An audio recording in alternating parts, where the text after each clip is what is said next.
Después de 14 años, los candidatos en Bolivia podrían volver a debatir, sí, hacer conocer sus propuestas de gobierno, aclarar algunas cosas también a la población, las consultas que tengan los ciudadanos. Así que hoy vamos a hablar acerca de ese tema. ¿Por qué le digo que podría darse esto? Y es que la presidenta transitoria Yanine Áñez ha presentado un proyecto de ley para que los candidatos puedan debatir. Ellos están de acuerdo, dicen que no es necesario que sea obligatorio. Hoy hacemos un análisis con el señor Carlos Cordero, analista político, a quien le damos la cordial bienvenida. Es un placer tenerlo acá. Muchísimas gracias, muy buenos días. Un saludo cordial a los amigos de Bolivisión. Muy bien, ¿cuán importante es el debate? Después de 14 años lo volverían a hacer acá en nuestro país los candidatos. Sí, efectivamente, los debates forman parte de la democracia en otros países.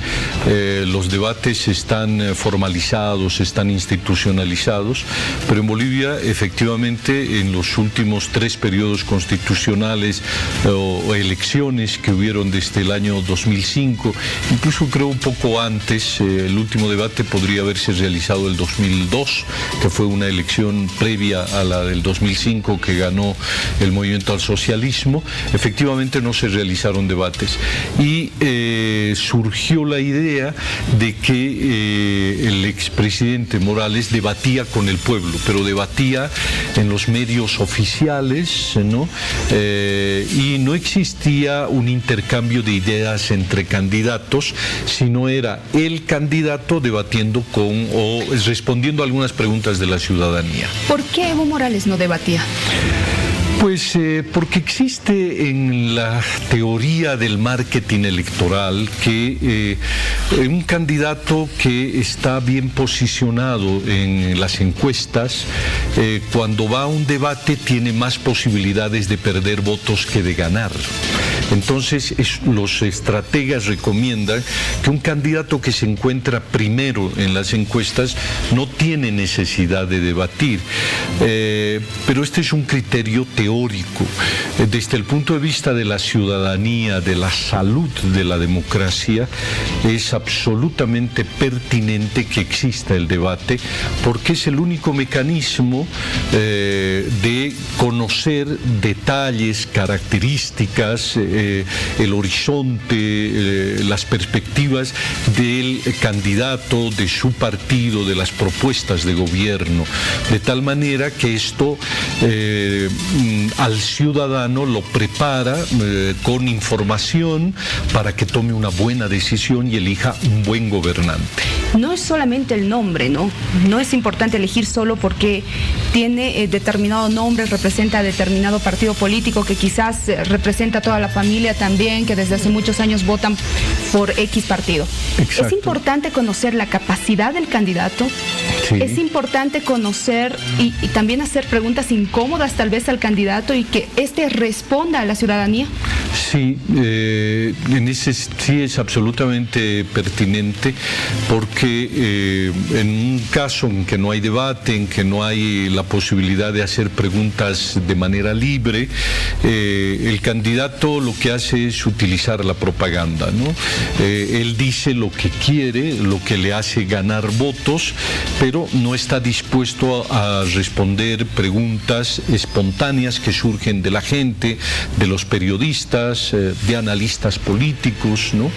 Y los ciudadanos lo que quieren es transparentar la política. Los ciudadanos lo que quieren es tener la oportunidad de conocer en detalle a los gobernantes, ¿no?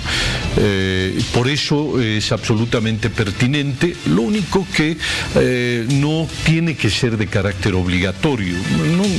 El Estado genera los espacios para el debate, invita a periodistas, invita a medios inclusive privados para que retransmitan, para que la radio, los impresos o distintos canales también participen de ese debate, pero a cambio de una justa remuneración. Pero también tiene que haber pluralidad en las preguntas, ¿no? Pluralidad en los entrevistadores, y también tiene que existir igualdad, es decir, todos los candidatos tienen que tener igualdad de oportunidad.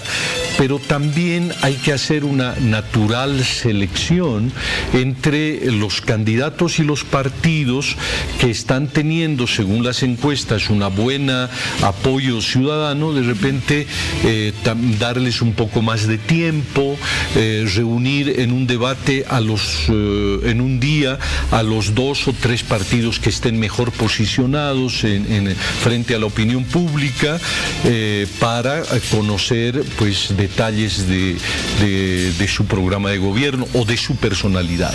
Ahora, si el debate no es obligatorio, podrían no participar algunos candidatos. Efectivamente, pero si el debate se realiza, el candidato que está presente, que no utiliza el tiempo del otro, entonces va a tener mayores posibilidades de dialogar con la gente, también, ¿no?, de hacerse conocer. Entonces, el debate no es obligatorio, porque no debería ser obligatorio, porque vivimos en democracia, ¿no? Y si un candidato no quiere ir, pues él tendrá sus razones, y pues él perderá también frente a la opinión pública. Lo importante es generar los espacios, que haya pluralidad, que no solamente sea el canal estatal, sino que los medios de comunicación privados también participen, que no solamente sea a través de la televisión, sino que también participen los medios escritos, que participe la radio, que se haga no solamente un debate nacional, sino que se hagan debates regionales digamos por grandes ciudades, porque en el caso de la democracia boliviana es la forma de acercar al candidato con el ciudadano y que el ciudadano esté mejor informado, y de esa manera fortalecemos la democracia. Ahora, ¿cómo cree que le vaya a los candidatos con la campaña? La campaña política que ya está muy cerca. Por ejemplo, el MAS. El MAS antes hacía campaña en actos oficiales. Ahora ya no va a tener esa posibilidad. No, y precisamente fue esta utilización de los recursos del Estado para favorecer a una candidatura y un partido político. Esa era la tónica de los últimos 15 años en Bolivia. El presidente Morales, a partir de que gana las elecciones del 2005, las siguientes elecciones, era presidente y candidato, y claro, podía utilizar los recursos del Estado en su campaña y no cometía ningún delito, pero no era ético, no era moral, no era valiente, porque generaba desigualdad, porque los otros candidatos tenían que hacer campaña con sus propios recursos, y esto no estaba bien visto, y por eso uno de los argumentos para desplazar, para cuestionar al gobierno de Evo Morales y del Movimiento al Socialismo fue precisamente esto. ¿Cómo les va a ir en estas elecciones? El partido con más problemas políticos a resolver es el Movimiento al Socialismo. Van a haber varias corrientes, es bastante probable que haya un partido oficialista y que existan también otros partidos, tal vez con otras siglas, que igual van a hacer campaña por el MAS, o se van a llamar a sí mismos los representantes auténticos del masismo, o los que son más leales a... Y el otro tema del por qué el MAS es el partido en crisis es el tema de los recursos. Ahora el MAS tiene que resolver cómo hacer campaña con su dinero, como todos los demás partidos, y claro, van a querer que el Estado ahora les financie, ¿no?, les dé dinero o les permita acceder a los medios de comunicación. La salida de Evo Morales ha generado un nuevo escenario político, donde ahora las reglas que estaban vigentes pues han cambiado, y ahora el MAS está en una situación difícil. El partido mejor posicionado de cara a las elecciones 2020 es Comunidad Ciudadana, porque no está haciendo grandes cambios, sigue siendo el mismo candidato, es el mejor organizado, es el que estaba segundo en las elecciones, y su acción desde el 20 de octubre hasta el momento de la crisis, pues no le ha hecho perder votos y más bien lo ha visto como un candidato con una muy buena imagen para ser próximo gobierno. Es decir, es un partido que no tiene problemas, ¿no?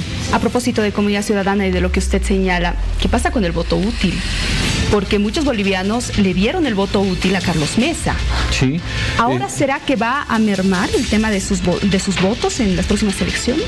Pues el voto evidentemente va a cambiar en función de los candidatos y los partidos. El balance que va a realizar el ciudadano va a ser efectivamente un nuevo análisis, y es posible que haga a partir de un nuevo análisis, porque hay nuevos actores políticos, porque hay un contexto político diferente, de repente su comportamiento electoral también varía. Uno de los elementos que va a cambiar es que Evo Morales no es candidato. Evo Morales va a tener un candidato fantasma, digamos, ¿no? Un candidato que va a representar al movimiento al socialismo. Pero eso va a marcar la diferencia. Ya no va a haber un voto contra Evo Morales, sino va a haber un voto a favor de alguien, ¿no? Es decir, o del MAS, o de una propuesta, y ahí es bastante probable que exista gente que antes votaba por Carlos Mesa, pero en realidad lo que quería era que Morales se vaya del poder, ¿no? Este era un mecanismo democrático. ¿Qué pasará con ese voto? Lo vamos a averiguar durante la campaña con las encuestas y sobre todo con qué actitud van a tener los candidatos respecto de los debates, respecto a los temas críticos, ¿no? La ciudadanía va a estar muy atenta respecto a ver qué dice un candidato respecto de la economía, qué dice un candidato respecto de los feminicidios, qué dice un candidato respecto de la educación, de la salud, de la corrupción, ¿no? Lo que le va a interesar mucho saber es qué mecanismos va a implementar un candidato para evitar que haya corrupción en la política, para que no se corrompan los funcionarios gubernamentales. Entonces, de acuerdo a eso, iremos viendo cómo serán las tendencias del voto. Lo importante es que haya al principio y en toda la campaña transparencia, equidad y pluralidad. Esos son los elementos centrales de la democracia, más la alternancia en el poder.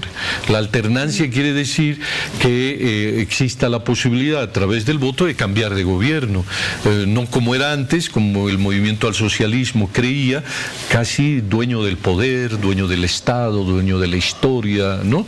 Que ellos querían permanecer los próximos 100 años en el gobierno. Ya para ir cerrando, por favor, señor Cordero, ya hay cronograma, ¿no? Ya sabemos que el 3 de mayo los bolivianos acudimos a las urnas a emitir el voto. El empadronamiento solo va a ser en Bolivia. ¿Qué significa esto? Pues tienen muchísima razón, ya conocemos, se ha despejado una incógnita que es saber cuándo comienzan, cuándo se va a realizar las elecciones. Vamos a conocer detalles del cronograma electoral. Otra fecha importante es conocer cuándo se inscriben las candidaturas, cuándo se abre el padrón electoral, las inscripciones, cuándo se cierra el padrón, dónde se hace y dónde no se hace. No se va a hacer, según declaraciones del presidente del Tribunal Supremo Electoral, en el exterior. Y, en el exterior tenemos aproximadamente un 4.3% de electores. Es importante esta cifra. Es importantísima esta cifra porque el voto de los bolivianos en el exterior, a pesar de que están distribuidos en 33 países, hay 6 países en los que se concentra casi el 90% de la votación en el exterior. Estos países son la Argentina, España, Brasil, Chile, Estados Unidos e Italia, ¿no? Pero Italia un poco menos en Europa, pero estos países pues concentran esta cantidad. Es importante en el balance final, en términos de gente que va a votar es aproximadamente un 3%. Ese 3% puede marcar la diferencia entre una primera y una segunda vuelta electoral.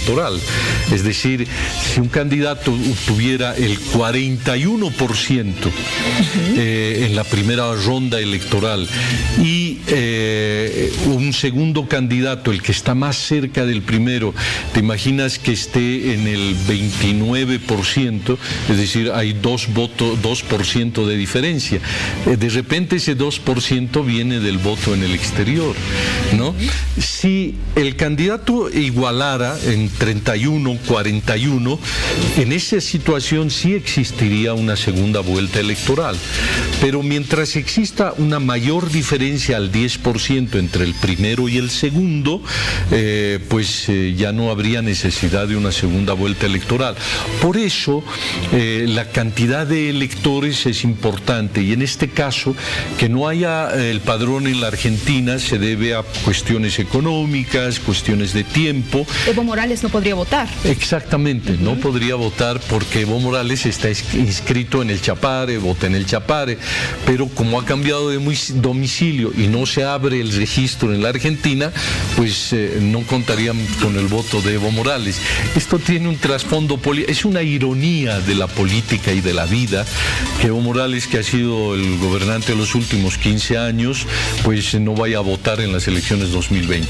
Bueno, vamos viendo cómo se va configurando todo este tema coyuntural, ¿no? Como es preelectoral prácticamente, ya estamos a meses nada más de las elecciones generales, ya tenemos fecha y eso es importante. Gracias, señor Cordero, por su visita, que le vaya muy bien. Muchísimas gracias, un saludo cordial y siempre a la orden.